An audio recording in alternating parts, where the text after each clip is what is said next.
ಕಳೆದ ಒಂದು 3-4 ವಾರಗಳಿಂದ ಆ ದೇವದೂತರಿಗೆ ಯಾವುದೇ ಪ್ರತಿಫಲ ಇಲ್ಲ. ಅವ್ರು ಯಾವ ರೀತಿ ಉಂಟಾದರೂ ಅದೇ ರೀತಿಯಲ್ಲಿ ಇರ್ತಾರೆ. ಬಟ್ ಸಭಾಕಾಲದ ವಿಶ್ವಾಸಿಗಳಿಗೆ ಪ್ರತಿಫಲ ಇದೆ ಎಂಬುದರ ಬಗ್ಗೆ ನಾನು ಟೀಚ್ ಮಾಡ್ತಾ ಇದ್ದೀನಿ. ಅದರ ಪ್ರಕಾರ ನಾನು ನಾನು ತೆಗೆದುಕೊಂಡಂತ ಎರಡನೇ ವ್ಯತ್ಯಾಸ ಏನು ಅಂತ ಹೇಳಿದ್ರೆ, ಈ ಸಭಾಕಾಲದ ವಿಶ್ವಾಸಿಗಳಿಗೆ ಕರ್ತನು ತನ್ನ ಸನ್ನಿಧಾನದಲ್ಲಿ ತನ್ನ ಸಿಂಹಾಸನದ ಮುಂದೆ ಕೊಡ್ತಕ್ಕಂತ ಜಯಮಾಲೆಗಳು ಇಲ್ಲವೇ ಕಿರೀಟಗಳು ಎಂಬುದರ ಬಗ್ಗೆ ನಾನು ನಿಮಗೆ ತಿಳಿಸ್ತಾ ಬಂದೆ. ಅದರಲ್ಲಿ 5 ಕಿರೀಟಗಳು ಇಲ್ಲವೇ 5 ಜಯಮಾಲೆಗಳು ವಿಶ್ವಾಸಿಗೆ ಕೊಡಲ್ಪಡ್ತದೆ ಎಂಬುದಾಗಿ ನಾನು ತಿಳಿಸಿ, ಅದರಲ್ಲಿ 2 ಜಯಮಾಲೆಗಳ ಬಗ್ಗೆ ನಾನು ತಿಳಿಸಿ 3ನೇ ಜಯಮಾಲೆಯ ಬಗ್ಗೆ ನಾನು ತಿಳಿಸ್ತಾ ಇದ್ದೇನೆ. ಅದು ಕಳೆದ 3 ವಾರಗಳಲ್ಲಿ ಅದನ್ನು ನಾನು ಹೇಳ್ತಾ ಬಂದಿದ್ದೇನೆ. ಇದು 3ನೇ ವಾರ ಅಂತ ನಾನು ನೆನೆಸ್ತೇನೆ. ಅದರಲ್ಲಿ ಮೊದಲನೆಯ ಜಯಮಾಲೆ ನನಗೆ ಈಗಾಗಲೇ ತಿಳಿಸಿದ ಪ್ರಕಾರ ಅದು ಬಾಡಿ ಹೋಗೋದ ಜಯಮಾಲೆ. ಅದು ಕ್ರಿಸ್ತಿಯ ಜೀವಿತದಲ್ಲಿ, ಕ್ರಿಸ್ತಿಯ ಜೀವನದ ಆ ಓಟದಲ್ಲಿ ಯಾರು ಅದನ್ನು ಸಂಪೂರ್ಣವಾಗಿ ಮುಗಿಸಿದ್ದಾರೋ ಅವರಿಗೆ ಸಿಗ್ತಕ್ಕಂಥ ಅದು ಆ ಕ್ರಿಸ್ತಿಯ ಓಟದಲ್ಲಿ ಜಯಶಾಲಿ ಆದವರಿಗೆ ಸಿಗತಕ್ಕಂಥ ಜಯಮಾಲೆ. ಅದು 1 ಕೊರಿಂಥ 9ನೇ ಅಧ್ಯಾಯ 25ನಿಂದ 27ರವರೆಗೂ ಮತ್ತು 2 ಕೊರಿಂಥ 11:23ರಲ್ಲಿ ಅದನ್ನು ನಾನು ನಿಮಗೆ ತಿಳಿಸಿದೆ. ಅದು ಉದಾಹರಣೆಯಾಗಿ ಪೌಲನನ್ನು ನಿಮಗೆ ತಿಳಿಸಿದ್ದೇನೆ. ಈ 2ನೇ ಜೀವ ಎಂಬ ಜಯಮಾಲೆ ರಕ್ತ ಸಾಕ್ಷಿಯಾಗಿ ಪ್ರಾಣವನ್ನ ಕೊಟ್ಟಂತ ಭಕ್ತರಿಗೆ. ಅದು ಪ್ರಕಟಣೆ 2ನೇ ಅಧ್ಯಾಯ 10ನೇ ವಚನದಲ್ಲಿ ಅದರ ಬಗ್ಗೆ ಪ್ರಸ್ತಾಪ ಮಾಡಲಾಗಿದೆ. ಪ್ರಕಟಣೆ 2:10 ಮತ್ತು ಅಪೊಸ್ತಲರ ಕೃತ್ಯ 7ನೇ ಅಧ್ಯಾಯ 51ರಿಂದ 69 ವಚನಗಳು ಸ್ಟೆಫನನ ಆ ಒಂದು ರಕ್ತ ಸಾಕ್ಷಿಯಾಗಿ ಆತನು ದೇವರಿಗೆ ಸಮರ್ಪಿತವಾದಂತ ಒಂದು ಬಹಳ ಒಂದು ದುರ್ಘಟನೆ ಅದು ಈ ಲೋಕದಲ್ಲಿ. ಬಟ್ ಸ್ಟೆಫನ್ನಿಗೆ ಅದು ಜಯಶಾಲಿಯಾದಂತ ಜಯಮಾಲೆ ಸಿಕ್ಕಿದಂತ ಒಂದು ಬಹಳ ಗಂಭೀರವಾದಂತ ಒಂದು ಸಾವು ಅದು. ಅದನ್ನ ಕರ್ತನಾದ ಯೇಸು ಕ್ರಿಸ್ತನ ಆತನ ಆತ್ಮವನ್ನ ಸ್ವೀಕರಿಸುವುದಕ್ಕೋಸ್ಕರ ತಂದೆಯ ಬಳಿಯಲ್ಲಿ ಕುಳಿತಿದ್ದವನು ಎದ್ದು ನಿಂತಿರುವುದರ ಬಗ್ಗೆ ಆ ವಾಕ್ಯಗಳು ನಮಗೆ ತಿಳಿಸಿರುವುದನ್ನ ನಾವು ಗಮನಿಸ್ತೇವೆ. 3ನೇ ಜಯಮಾಲೆ ಅದು ಸಭಾ ಪಾಲಕರು ಇಲ್ಲ ಸಭಾ ಹಿರಿಯರಿಗೆ ಕೊಡ್ತಕ್ಕಂತ ಜಯಮಾಲೆ ಎಂಬುದಾಗಿ ನಾನು ಪ್ರಾರಂಭ ಮಾಡಿ ಹಲವಾರು ವಿಷಯಗಳನ್ನ ನಾನು ತಿಳಿಸಿದ್ದೇನೆ. ಅದು 1 ಪೇತ್ರ 5ನೇ ಅಧ್ಯಾಯ 1ರಿಂದ 5ರವರೆಗೆ ನಾವು ಓದುವಾಗ, ಸಭಾ ಹಿರಿಯರೇ, ಜೊತೆ ಹಿರಿಯವನಾದ ನಾನು ಕ್ರಿಸ್ತನ ಬಾಧೆಗಳನ್ನು ಕಣ್ಣಾರೆ ಕಂಡವನು, ಇನ್ನು ಮುಂದೆ ಪ್ರತ್ಯಕ್ಷವಾಗುವ ಪ್ರಭಾವದಲ್ಲಿ ಪಾಲುಗಾರನು ಆಗಿದ್ದು ನಿಮ್ಮನ್ನು ಎಚ್ಚರಿಸಿ ಹೇಳುವುದೇನೆಂದರೆ, ನಿಮ್ಮಲ್ಲಿರುವ ದೇವರ ಮಂದೆಯನ್ನು ಕಾಯಿರಿ, ಬಲಾತ್ಕಾರದಿಂದಲ್ಲ ದೇವರ ಚಿತ್ತದ ಪ್ರಕಾರ ಇಷ್ಟಪೂರ್ವಕವಾಗಿಯೂ ನೀಚವಾದ ದುರ್ವಾಶೆಯಿಂದಲ್ಲ ಸಿದ್ಧ ಮನಸ್ಸಿನಿಂದಲೂ ಮೇಲ್ವಿಚಾರಣೆ ಮಾಡಿರಿ. ದೇವರು ನಿಮ್ಮ ವಶದಲ್ಲಿಟ್ಟಿರುವ ಸಭೆಗಳ ಮೇಲೆ ದೊರೆತನ ಮಾಡುವವರಂತೆ ನಡೆಯದೆ ಮಂದೆಗೆ ಮಾದರಿಯಾಗಿ ನಡೆದುಕೊಳ್ಳಿರಿ. ಹಿರೀ ಕುರುಬನು ಪ್ರತ್ಯಕ್ಷನಾಗುವಾಗ ನೀವು ದೇವರ ಪ್ರಭಾವ ಎಂಬ ಎಂದಿಗೂ ಬಾಳದ ಜಯಮಾಲೆಯನ್ನು ಹೊಂದುವಿರಿ ಎಂಬುದಾಗಿ ಪೇತ್ರನು ತನ್ನ ಮೊದಲನೇ ಪತ್ರಿಕೆ 5ನೇ ಅಧ್ಯಾಯದಲ್ಲಿ 1ರಿಂದ 5ರಲ್ಲಿರ್ತಕ್ಕಂಥ ವಾಕ್ಯದಲ್ಲಿ ಇದನ್ನು ನಮಗೆ ತಿಳಿಸಿದ್ದಾನೆ. ಯಾರು ಈ ವಾಕ್ಯದ ಅನುಸಾರವಾಗಿ ಸಭೆಯನ್ನು ನಡೆಸ್ತಿರ್ತಕ್ಕಂಥ ಹಿರಿಯರು, ನಮ್ಮ ಕಣ್ಣು ಮುಂದೆ ಈಗ ಇರ್ತಕ್ಕಂಥ ಹಿರಿಯರು ಕೂಡ ಅದರಲ್ಲಿ ಸೇರಿದ್ದಾರೆ. ಹಿಂದೆ ನಡೆದು ಹೋದಂತ ಸಭೆಗಳ ಹಿರಿಯರು ಅಷ್ಟೇ ಅಲ್ಲ, ಈಗಿರ್ತಕ್ಕಂಥವ್ರು ಕೂಡ ನಿಮ್ಮ ಸಭೆಯಲ್ಲಿ ಇರ್ತಕ್ಕಂಥ ಹಿರಿಯರಿಗೂ ಕೂಡ ಸಿಗುವಂತ ಜಯಮಾಲೆ ಅದು ದೇವರ ಪ್ರಭಾವ ಎಂಬ ಜಯಮಾಲೆ. ದೇವರ ಪ್ರಭಾವ ಅಂತ ಹೇಳುವಾಗ ಅದು ದೊಡ್ಡ ಬೆಳಕಿಗೆ ಹೋಲಿಕೆಯಾಗಿ ಸತ್ಯವೇದ ನಮಗೆ ತಿಳಿಸ್ತದೆ. ಆತನ ಪ್ರಭಾವ ಮುಂದೆ ಹೋಗುತ್ತಾ ನಾವು ನೋಡೋಣ. ಅದು 2ನೇ ಭಾಗ. ಪ್ರಭಾವ ಅಂತ ಹೇಳುವಾಗ ಅದು ಮಹಿಮೆ ಎಂಬುದಾಗಿ ಕೂಡ ಅದನ್ನ ನಾವು ವಿಶ್ಲೇಷಣೆ ಮಾಡಲಾಗಿದೆ, ಸತ್ಯವೇದದಲ್ಲಿ ವಿಶ್ಲೇಷಣೆ ಮಾಡಲಾಗಿದೆ.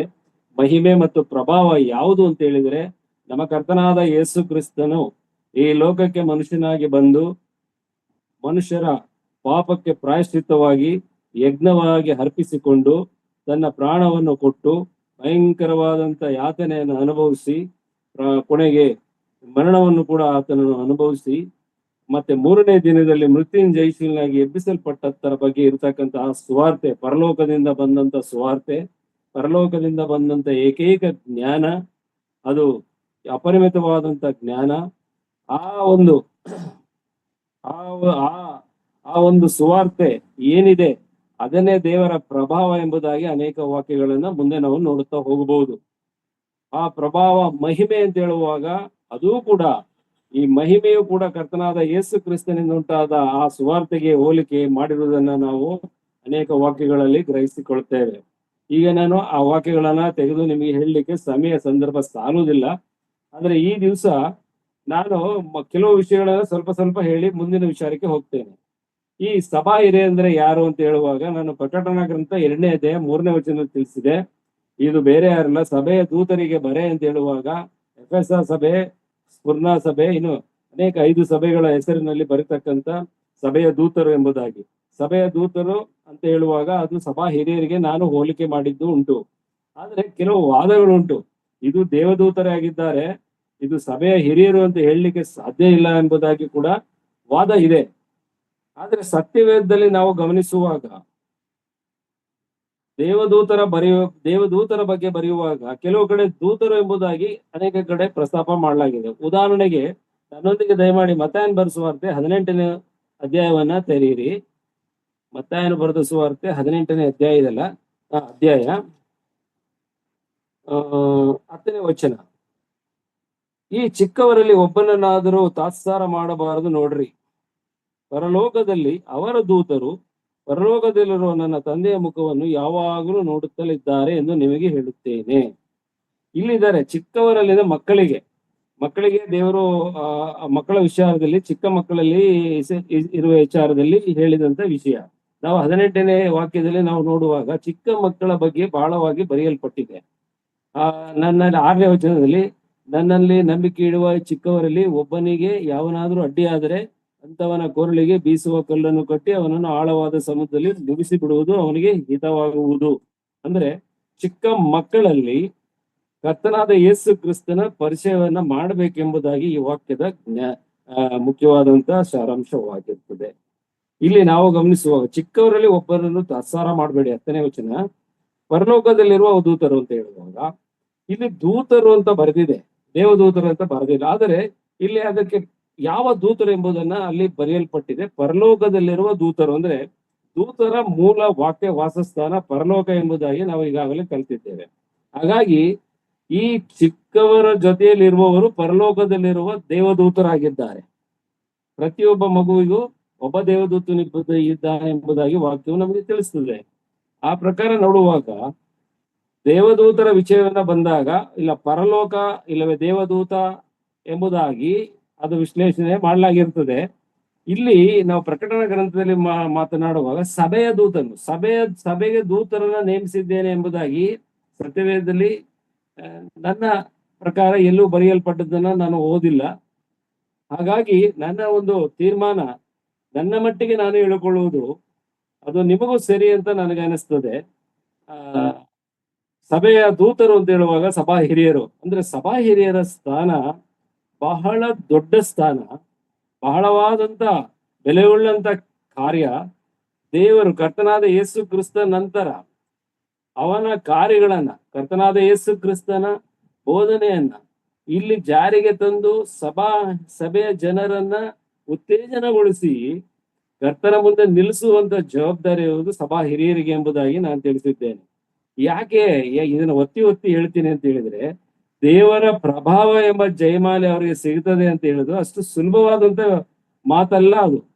ಅಂತ ಒಂದು ಪ್ರಭಾವವುಳ್ಳ ಜಯಮಾಲೆ ಒಬ್ಬ ಸಭಾ ಹಿರಿಯರಿಗೆ ಸಿಗ್ತದೆ, ನಮ್ಮ ಕಣ್ಣೆದುರಿಗೆ ಇರ್ತಕ್ಕಂಥ ಸಭಾ ಹಿರಿಯರಿಗೆ ಅದು ಸಿಗುತ್ತದೆ ಎಂಬುದಾಗಿ ದೇವರ ವಾಕ್ಯವು ತಿಳಿಸುವಾಗ ಅವರಿಗೆ ಇರ್ತಕ್ಕಂಥ ಸಾಧಕ ಬಾಧಕಗಳೇನು, ಅವರ ಜವಾಬ್ದಾರಿಗಳೇನು, ಕರ್ತನಿಗೂ ಅವ್ರಿಗೆ ಇರ್ತಕ್ಕಂಥ ಒಡನಾಟ ಎಂಬುದನ್ನ ಸ್ವಲ್ಪ ತಿಳಿದುಕೊಳ್ಬೇಕೆಂಬುದಾಗಿ ನಾನು ಸ್ವಲ್ಪ ಆಳವಾಗಿ ಹೋಗಿದ್ದೇನೆ ಹೊರತು ಸಂಪೂರ್ಣವಾಗಿ ಹೋಗ್ಲಿಕ್ಕೆ ನನ್ನ ಕೈಲಿ ಆಗಿಲ್ಲ ಅಂತ ನಾನು ನೆನೆಸ್ತೇನೆ. ಮುಂದಿನ ದಿನಗಳಲ್ಲಿ ಇದೇ ಸಂದರ್ಭಗಳಲ್ಲಿ ಕರ್ತನು ಆ ವಿಚಾರವನ್ನ ತಿಳಿಸಲು ಇಚ್ಛೆ ಪಟ್ಟಲ್ಲಿ ಅದು ಖಂಡಿತವಾಗಿ ನಾನು ತಿಳಿಸಲು ಬದ್ಧನಾಗಿದ್ದೇನೆ. ಈಗ ನನ್ನ ಪ್ರಕಾರ ಈ ದೇವರ ವಾಕ್ಯದ ಪ್ರಕಾರ ಸಭೆಯ ದೂತರಿಗೆ ಬರೆ ಅಂತ ಹೇಳುವಾಗ ಸಭಾ ಹಿರಿಯರು ಎಂಬುದನ್ನ ನಾನು ನಿಮಗೆ ತಿಳಿಸಿದ್ದೇನೆ. ಈಗ ಸಭಾ ಹಿರಿಯರನ್ನು ನೇಮಿಸುವವರು ಯಾರು ಅಂತ ಹೇಳಿ ಪವಿತ್ರ ಆತ್ಮನು ನೇಮಿಸ್ತಾನೆ. ಪವಿತ್ರಾತ್ಮನು ಯಾರ ಮೂಲಕ ನೇಮಿಸ್ತಾನೆ? ಸುವಾರ್ಥ ಸೇವಕರ ಮೂಲಕ ಅವರನ್ನ ನೇಮಿಸ್ತಾನೆ. ಇದು ಮುಖ್ಯ. ಪವಿತ್ರಾತ್ಮನು ಸುವಾರ್ಥ ಸೇವಕರ ಮೂಲಕ ಸಭಾ ಹಿರಿಯರನ್ನ ಇಂಟ್ರೊಡ್ಯೂಸ್ ಮಾಡ್ತಾನೆ ಸಭೆಗಳಿಗೆ. ಇದು ಯಾವ ರೀತಿ ಬಂತು ಅಂತ ಹೇಳಿದ್ರೆ, ಮೇನ್ ಮುಖ್ಯವಾಗಿ ನೇಮಿಸುವವನು ಪವಿತ್ರಾತ್ಮನು. ಪವಿತ್ರಾತ್ಮನು ಅಂತ ಹೇಳುವಾಗ ಕ್ರಿಸ್ತನ ಆತ್ಮನು, ಕ್ರಿಸ್ತನ ಆತ್ಮನು ಅಂತ ಹೇಳುವಾಗ ಕರ್ತನಾದ ಯೇಸು ಕ್ರಿಸ್ತನು, ಕರ್ತನಾದ ಯೇಸು ಕ್ರಿಸ್ತನು ಅಂತ ಹೇಳುವಾಗ ತಂದೆಯಾದ ದೇವರು, ತ್ರಯೇಕತ್ವ ಉಳ್ಳ ದೇವರು ಸಭಾ ಹಿರಿಯರನ್ನ ನೇಮಿಸ್ತಾನೆ ಹೊರತು ಅವರು ಯಾವುದೋ ಒಂದು ಚುನಾವಣೆಯಿಂದಾಗಲೋ ಅಥವಾ ಚೀಟುಗಳು ಹಾಕುವುದರ ಮುಖಾಂತರವಾಗಲೋ ಅಥವಾ ಅನುವಂಶೀಯವಾಗಿ ಬಂದಂತ ಅಧಿಕಾರದಿಂದಾಗಲೋ ಅಥವಾ ಬೇರೆ ಯಾವುದೇ ಒಂದು ರೀತಿಯ ಅವರ ಒಂದು ಈ ಲೋಕದ ಅಂತಸ್ತು, ಐಶ್ವರ್ಯ, ಅಧಿಕಾರ ಅದರ ಮೇಲೆ ಸಿಕ್ಕುವಂತದ್ದಾಗಲಿ ಅಥವಾ ಯಾವುದೋ ಒಂದು ಬೋಧನೆಗಳನ್ನ ನಾವು ಮಾಡುವಾಗ ಬಹಳ ಚೆನ್ನಾಗಿ ಬೋಧನೆ ಮಾಡಿ ಒಳ್ಳೆ ಬೋಧಕನೆನಿಸಿಕೊಂಡ ಮಾತ್ರಕ್ಕೆ ಸಭೆ ಹಿರಿಯರಾಗುವುದಂತೂ ಸುಳ್ಳು. ಅದನ್ನ ಸತ್ಯವೇದ ಒಪ್ಪುವುದಿಲ್ಲ. ಸತ್ಯವೇದ ಹೇಳುವಂತ ಪ್ರಕಾರ ಸಭಾ ಹಿರಿಯರಿಗೆ ಯಾರು ನೇಮಿಸಲ್ಪಟ್ಟಿದ್ದಾರೆ ಅವರು ಪವಿತ್ರಾತ್ಮನಿಂದ ನೇಮಿಸಲ್ಪಟ್ಟವರು. ಅದಕ್ಕೆ ಆಧಾರ ವಚನ ಅಪೊಸ್ತಲರ ಕೃತ್ಯ 20ನೇ ಅಧ್ಯಾಯ 28ನೇ ವಚನ. ಹೀಗಿರುವಾಗ ಈ ನೇಮಿಸಲ್ಪಡುವಂತ ಸಭಾ ಹಿರಿಯರಿಗೆ ಕೆಲವು ಯೋಗ್ಯತೆಗಳನ್ನ ಪವಿತ್ರಾತ್ಮನು ಗಮನಿಸ್ತಾನೆ. ಪವಿತ್ರಾತ್ಮನು ಗಮನಿಸಿ ಅದನ್ನ ಪೌಲನ ಮೂಲಕ ತಿಮೋತಿನಿಗೆ ಬರೀತಾನೆ. ನಾವು ದಯವಿಟ್ಟು ಮಾಡಿ ತಿಮೋತಿಯವರಿಗೆ ಬರೆದ ಪತ್ರಿಕೆ 3ನೇ ಅಧ್ಯಾಯ, 1 ತಿಮೋತಿ 3ನೇ ಅಧ್ಯಾಯ, ಅಲ್ಲಿ ನಾನು ಓದ್ತೇನೆ ಒಂದೊಂದಾಗಿ, ನೀವು ಅದನ್ನ ಚೆನ್ನಾಗಿ ನೋಡ್ಕೊಳ್ರಿ. ಸಭೆ ದಯವಿಟ್ಟು ಸತ್ಯವೇದ ಅಂತ ಹೇಳಿದ್ರೆ ನಿಮಗೆ ಇನ್ನು ಸುಲಭವಾಗಿ ಅದರ್ಥ ಆಗ್ತದೆ. ಸಭಾಧ್ಯಕ್ಷನ ಉದ್ಯೋಗವನ್ನು ಪಡಕೊಳ್ಳಬೇಕೆಂದಿರುವನು ಒಳ್ಳೆಯ ಕೆಲಸವನ್ನು ಅಪೇಕ್ಷಿಸುವನಾಗಿದ್ದಾನೆ ಎಂಬ ಮಾತು ನಂಬತಕ್ಕದ್ದಾಗಿದೆ. ಅಂದ್ರೆ ಪ್ರತಿಯೊಬ್ಬರು ಕೂಡ, ಪ್ರತಿಯೊಬ್ಬ ಪುರುಷನು ಕೂಡ ಸಭಾಧ್ಯಕ್ಷನು ಅಂತ ಹೇಳುವಾಗ ಸಭೆ ಹಿರಿಯನಾಗಲಿಕ್ಕೆ ಒಂದು ಹೋರಾಟ, ತನ್ನ ಹೋರಾಟ ಅಂತ ಹೇಳಿದ್ರೆ ಈ ರಾಜಕೀಯವಾಗಿ ಕೊಡ್ತಕ್ಕಂಥ ಹೋರಾಟ ಅಲ್ಲ, ಒಬ್ಬನ ಹೇಳೋದು ಇನ್ನೊಬ್ಬನ ಬರ್ತಾರೆ ಆ ರೀತಿ ಹೋರಾಟವಲ್ಲ. ನನ್ನ ಜೀವನದಲ್ಲಿ ಅದಕ್ಕೆ ಯೋಗ್ಯನಾಗಿ ನಡೆದು ಕರ್ತನ ಮುಂದೆ ನಿನ್ನ ಚಿತ್ತವಿದ್ದರೆ ನನಗೆ ಸಭೆ ಹಿರಿಯನಾಗಿ ನೇಮಿಸು ಸ್ವಾಮಿ, ನಿನ್ನ ಸಭೆಯನ್ನ ನಾನು ನಡೆಸ್ತೇನೆ ಎಂಬುದಾಗಿ ಕೇಳಿಕೊಳ್ಳುವುದರಲ್ಲಿ, ಆ ರೀತಿ ಇಚ್ಛೆ ಪಡುವುದರಲ್ಲಿ ಯಾವ ತಪ್ಪು ಇಲ್ಲ ಎಂಬುದಾಗಿ ಪೌಲನು ತಿಮೋತಿನಿ 1 ತಿಮೋತಿಯವರಿಗೆ ಬರೆದ ಪತ್ರಿಕೆ 3ನೇ ಅಧ್ಯಾಯದಲ್ಲಿ 1ನೇ ವಚನದಲ್ಲಿ ತಿಳಿಸ್ತಾನೆ. ಹಾಗೆ ಅಪೇಕ್ಷೆ ಪಡುವುದರಲ್ಲಿ ಯಾವ ತಪ್ಪು ಇಲ್ಲ. ಆದರೆ ಇಲ್ಲಿ ಹೇಳ್ತಾನೆ, ಮುಂದಕ್ಕೆ ನಾನು ಓದ್ತೇನೆ, ಸಭಾಧ್ಯಕ್ಷನು ದೋಷಾರೋಪಣೆ ಇಲ್ಲದವನು. ಅಂದ್ರೆ ಮೇಲೆ ಸಭೆಯ ವಿಶ್ವಾಸಿಗಳಲ್ಲಿ ಯಾರು ಕೂಡ ದೂಷಣೆ ಮಾಡುವಂತ ಆರೋಪಗಳು ಅವನ ಮೇಲೆ ಇರಬಾರದು ಎಂಬುದಾಗಿ ಅದರ ಅರ್ಥ. ಅಂದ್ರೆ ಎಲ್ಲರೊಂದಿಗೆ ಅವನು ಸೌಮ್ಯತೆಯಿಂದ ತನ್ನನ್ನು ತಾನು ತಗ್ಗಿಸಿಕೊಂಡು ಅವರ ಸಭಾ ಸೇವೆಯಲ್ಲಿ ನಿರತನಾಗಿರಬೇಕು. ಅಂದ್ರೆ ಈಸ್ ನಥಿಂಗ್ ಬಟ್ ಸಭಾ ಸೇವಕ, ಡಿಕಾನ್ಸ್ ಅಂತ ಹೇಳ್ಬೋದು. ಇವರು ದೋಷಾರೋಪಣೆ ಇಲ್ಲದವರು, ಅವರ ಮೇಲೆ ಯಾವ ಕೆಟ್ಟ ಅಭಿಪ್ರಾಯಗಳನ್ನು ಯಾರು ಸೂಚಿಸುವಂತೆ ಇರಬಾರದು. ಅಂದ್ರೆ ಕೆಟ್ಟ ಅಭಿಪ್ರಾಯಗಳು ಸುಳ್ಳಾಗಿ ಸೂಚಿಸುವಂತದ್ದಲ್ಲ. ಕೆಲವರು ಸಭೆಗಳಲ್ಲಿ ಇನ್ನೊಬ್ಬರ ತೇಜೋವಧೆ ಮಾಡ್ಲಿಕ್ಕೆ ಯಾವುದೋ ಒಂದು ವಿಷಯವನ್ನ ಹಿಯರ್ ಅಂಡ್ ಸೇ ಅಂತ ಹೇಳ್ತಾರೆ. ನಮ್ಮ ಇಲಾಖೆಯಲ್ಲಿ ಹೇಳ್ತಾ ಇದ್ರು, ಕೇಳ್ಕೊಂಡು ಹೇಳದ್ದು ಸಾಕ್ಷಿ ಸ್ವಾಮಿ ನಂಬೇಡಿ ಅಂತ ಕೋರ್ಟ್ ನಲ್ಲಿ ವಾದ ಮಾಡ್ತೇವೆ ನಾವು. ಹಾಗೆ ಯಾರೋ ಹೇಳಿದ್ದನ್ನ ಇವರು ಮತ್ತೆ ಅದಕ್ಕೆ ಪ್ರತಿಷ್ಠೆ ಇನ್ನೊಂದು 4 ಸೇರಿಸಿ ಹೇಳ್ತಾ ಹೋಗುದು, ಎಲ್ಲ ಕಡೆ ಹೇಳುವುದು, ಅಥವಾ ಅವರ ಒಂದು ತೇಜೋವಧೆಯನ್ನ ಮಾಡ್ತಾ ಹೋಗುವುದು, ಅವ್ರಿಗಿರ್ತಕ್ಕಂಥ ಗೌರವವನ್ನು ಹಾಳು ಮಾಡುದು. ಅದು ಈ ವಾಕ್ಯವು ಅದಕ್ಕೆ ಸಪೋರ್ಟ್ ಮಾಡುವುದಿಲ್ಲ. ಅಂದರೆ ಈ ದೇವರ ವಾಕ್ಯಕ್ಕೆ ವಿರುದ್ಧವಾಗಿ ನಡೆದಿರ್ತಕ್ಕಂಥ ಸನ್ನಿವೇಶಗಳು ಅವರ ಜೀವನದಲ್ಲಿ ಇರಬಾರದು ಎಂಬುದಾಗಿ ಈ ವಾಕ್ಯದ ಅರ್ಥ. ಎರಡನೇದಾಗಿ ಏಕ ಪತ್ನಿ ಉಳ್ಳವನು, ಅಂದ್ರೆ ಆತನು ಮದುವೆ ಆಗದೆ ಇರುವುದು ಒಳ್ಳೆಯದೇ. ಆದರೆ ಪೌಲನ ಪ್ರಕಾರ ಪ್ರತಿಯೊಬ್ಬನು ಅವನ ಒಂದು ಸ್ವಂತ ಹೆಂಡತಿಯನ್ನು ಸಂಪಾದನೆ ಮಾಡಿಕೊಳ್ಳಬೇಕಾದ್ದು ಸರಿ. ಅವರು ಒಬ್ಬ ಪತ್ನಿ, ಅವರಿಗೆ ಒಂದು ಮದುವೆ, ಒಬ್ಬ ಪತ್ನಿ ಇರಬೇಕು. ಬಹಳ ಮುಖ್ಯವಾದಂತ ವಿಷಯ. ಕೆಲವೊಮ್ಮೆ ಈ ವಿಚಾರದಲ್ಲಿ ಏನಾದ್ರೂ ಒಂದು ಕೆಟ್ಟ ರಿಮಾರ್ಕ್ಸ್ ಆತನಿಗೆ ಇದ್ದದ್ದೇ ಆದರೆ ಅವನು ಸಭೆಯನ್ನ ಕಂಟ್ರೋಲ್ ಮಾಡ್ಲಿಕ್ಕೆ ಆಗಲ್ಲ. ಅದಕ್ಕೋಸ್ಕರ ಈ ಒಂದು ಕ್ಯಾರೆಕ್ಟರ್, ಇವೆಲ್ಲ ಕ್ಯಾರೆಕ್ಟರ್ ಅಷ್ಟೇ, ಹೊರಗಡೆ ಕಾಣುವಂತ ಕ್ಯಾರೆಕ್ಟರ್ಗಳ ಬಗ್ಗೆ ಮಾತ್ರ ಈ ವಾಕ್ಯದಲ್ಲಿ ಬರೆಯಲ್ಪಟ್ಟಿದೆ. ಆಂತರಿಕವಾದದ್ದಲ್ಲ ಇದೆಲ್ಲ ಇಲ್ಲಿ ಬರೆದಿರ್ತಕ್ಕಂಥದ್ದು. ಆ ರೀತಿಯಾದಂತ ದೂಷಣೆಗಳು ಅವ್ರ ಮೇಲೆ ಇರಬಾರದು. ಮತ್ತೆ ಕೆಲವರು ಹೆಂಡತಿ ಇರುವಾಗಲೇ ಮತ್ತೊಂದು ಮದುವೆ ಮಾಡಿಕೊಂಡಂತವರು ಇರ್ತಾರಂತೆ. ನಾನು ಎಲ್ಲೋ ಕೇಳಿದ ವಿಷಯ, ನಾನು ನೋಡಿಲ್ಲ, ಅವ್ರು ಯಾರಂತ ಗೊತ್ತಿಲ್ಲ. ಆ ರೀತಿ ಎಲ್ಲ ಇರಬಾರ್ದು. ಯಾಕಂತ ಹೇಳಿದ್ರೆ ಒಬ್ಬ ವಿಶ್ವಾಸಿಯನ್ನ ಮದುವೆ ಮಾಡಿಕೊಂಡ ನಂತರ ಅವರಿಬ್ಬರು ಸಾಯುವ ತನಕ ಒಂದೇ, ಮುಗಿದೋಯ್ತು. ಅವರಲ್ಲಿ ಗಂಡ ಸತ್ತರೆ ಹೆಂಡತಿ ಫ್ರೀ ಆಗ್ತಾಳೆ, ಬಟ್ ಹೆಂಡತಿ ಸತ್ತರೆ ಗಂಡ ಅವಳ ಹಂಗು ತೊರೆಯಿತು ಅಂತ ಎಲ್ಲೂ ಇಲ್ಲ. ಬಟ್ ಹೆಂಡತಿ ಗಂಡನ ಹಕ್ಕನ್ನ ತೊರೆದಿರುವ ಬಗ್ಗೆ ದೇವರ ವಾಕ್ಯದಲ್ಲಿ ಇದೆ. ಅದರ ಅರ್ಥವೇ ಬೇರೆ. ಆ ಅರ್ಥವನ್ನ ಕೆಲವರು ನಾವು ಇದಕ್ಕೆ ಹೋಲಿಕೆ ಮಾಡಿಕೊಂಡು ಇದಕ್ಕೆ ಅನುಮತಿ ಕೊಡುವುದನ್ನ ನಾವು ಗಮನಿಸ್ತೇವೆ. ಇರ್ಲಿ, ಅದು ಸತ್ಯವೇದದ ಪ್ರಕಾರ ಇರುವುದಾದ್ರೆ ನಡೀಲಿ. ಆದರೆ ದೇವರ ವಾಕ್ಯಾನುಸಾರವಾಗಿ ಒಬ್ಬ ಗಂಡ ಅಂದ್ರೆ ಪುರುಷನಿಗೆ ನಾನು ಹೇಳುವಂಥದ್ದು, ಅವನು ಒಬ್ಬಳೇ ಪತ್ನಿ ಉಳ್ಳವಳಾಗಿರಬೇಕು. ಅವನಿಗೆ ಅಕಸ್ಮಾತ್ ಆ ಪತ್ನಿ ಜೀವಂತವಿರುವಾಗ ಮತ್ತೊಬ್ಬಳ ಜೊತೆಯಲ್ಲಿ ತನ್ನ ಸಂಸಾರದನ್ನ ನಡೆಸುವುದಾದರೆ ಈಸ್ ಅನ್ಫಿಟ್ ಫಾರ್ ಎಲ್ಡರ್ಸ್, ಅವರು ನಡೆಸುವಂತಿಲ್ಲ. ಅಥವಾ ತಾನು ಕೈ ಹಿಡಿದ ಹೆಂಡತಿ ತಾತ್ಕಾಲಿಕವಾಗಿಯೋ ಅಥವಾ ಪರ್ಮನೆಂಟ್ ಆಗಿಯೋ ಕೈ ಬಿಟ್ಟು ಹೋಗಿದ್ದರೆ ಅವಳು ಜೀವಂತವಿರುವಾಗ ಆ ವಿಶ್ವಾಸಿ ಮತ್ತೊಬ್ಬಳನ್ನ ಮದುವೆ ಆಗುವುದನ್ನು ಕೂಡ ಈ ಸತ್ಯವೇದ ಸಹಿಸುವುದಿಲ್ಲ, ಒಪ್ಪುವುದಿಲ್ಲ. ಒಬ್ಬ ಸಹೋದರಿ ಗಂಡ ಬಿಟ್ಟವಳಾಗಿದ್ದರ ಆದಂತ ಸಂದರ್ಭದಲ್ಲಿ ಮತ್ತೊಬ್ಬನನ್ನ ಮದುವೆ ಮಾಡ್ಕೊಳ್ಳಿಕ್ಕೆ ಅವಳಿಗೆ ಅವಕಾಶವಿಲ್ಲ. ಒಟ್ಟಿನಲ್ಲಿ ಅದರೆಲ್ಲರ ಟೋಟಲ್ ಅರ್ಥ ಏನು ಅಂತ ಹೇಳಿದ್ರೆ ವಿವಾಹ ವಿಚ್ಛೇದನವಿಲ್ಲ. ಹಾಗೇನಾದ್ರೂ ವಿವಾಹ ವಿಚ್ಛೇದನಕ್ಕೆ ಸತ್ಯವೇದ ಪರ್ಮಿಷನ್ ಕೊಡುವುದಾದ್ರೆ ನಮಗೆ ರಕ್ಷಣೆ ತಪ್ಪಿ ಹೋಗ್ತದೆ. ಏನ್ ಹೇಳ್ತೇನೆ, ಕ್ರಿಸ್ತನು ಸಭೆಯನ್ನು ಪ್ರೀತಿಸಿದ ಪ್ರಕಾರ ನೀವು ನಿಮ್ಮ ಹೆಂಡತಿಯರನ್ನು ಪ್ರೀತಿಸಿರಿ. ಸ್ತ್ರೀಯರಿಗೆ ಹೇಳುವಂಥದ್ದು, ನೀವು ಸಂಪೂರ್ಣವಾಗಿ ನಿಮ್ಮ ಗಂಡಂದರಿಗೆ ಅಧೀನರಾಗಿರ್ರಿ ಅಂತ ಹೇಳಿ ದೇವರ ವಾಕ್ಯ ಹೇಳ್ತದೆ. ಇದನ್ನ ಬಿಟ್ಟು ಉಡಾಫೆತನಗಳನ್ನ ತೋರಿಸಿ ಅವರು ಬೇರೆ ಮದುವೆಗಳನ್ನು ಮಾಡಿಕೊಳ್ಳುವುದು, ಹೊರಟು ಹೋಗುವುದು, ಬಹಳ ದೀರ್ಘಕಾಲ ಗಂಡನನ್ನ ಬಿಟ್ಟು ಹೊರಗೆ ಇರುವುದು ಅಥವಾ ಹೆಂಡತಿಯನ್ನ ಬಿಟ್ಟು ದೂರ ಹೋಗುವುದು, ಇವ್ಯಾವುದನ್ನು ಸತ್ಯವೇದ ಒಪ್ಪುವುದಿಲ್ಲ. ಅವರು ವಿಶ್ವಾಸಿಗಳಲ್ಲ, ಅವರಿಗೆ ರಕ್ಷಣೆ ಸಿಗುವುದು ಕಷ್ಟ, ಸಾಲ್ವೇಷನ್ ಇಲ್ಲ ಅಂತ ದೇವರ ವಾಕ್ಯದಲ್ಲಿ ನಾನು ಪ್ರೂವ್ ಮಾಡಬಲ್ಲೆ. ಹೇಗೆ ಅಂತ ಹೇಳಿದ್ರೆ, ಹೊಲಸಾದದ್ದು ಒಂದು ಕೂಡ ಪರಲೋಕಕ್ಕೆ ಸೇರುವುದಕ್ಕೆ ಸಾಧ್ಯವಿಲ್ಲ. ಪ್ರಕಟಣಾ ಗ್ರಂಥದಲ್ಲಿ ಅದು ಬರೆಯಲ್ಪಟ್ಟಿದೆ. ವಾಕ್ಯ ನನಗೆ ಜ್ಞಾಪಕ ಬಂದಿಲ್ಲ, ಹುಡುಕಿ ನಾನು ತಿಳಿಸ್ತೇನೆ. ಅಶುದ್ಧವಾದದ್ದು ಯಾವುದು, ಹೊಲಸಾದದ್ದು ಯಾವುದು ಪರಲೋಕಕ್ಕೆ ಸೇರ್ಲಿಕ್ಕೆ ಸಾಧ್ಯ ಇಲ್ಲ. ಯಾಕಂತ ಹೇಳಿದ್ರೆ ಅಲ್ಲಿ ದೇವರ ಪ್ರಭಾವ ಅಲ್ಲಿದೆ. ದೇವರು ಸರ್ವಶಕ್ತನಾದ ದೇವರು, ಪರಿಶುದ್ಧನಾದ ದೇವರು ಅಲ್ಲಿರುವಾಗ ಇವೆಲ್ಲ ಮಾಡಿಕೊಂಡವನು ಸಭೆ ಇರ್ಲಿಕ್ಕೆ ಆಗುದಿಲ್ಲ.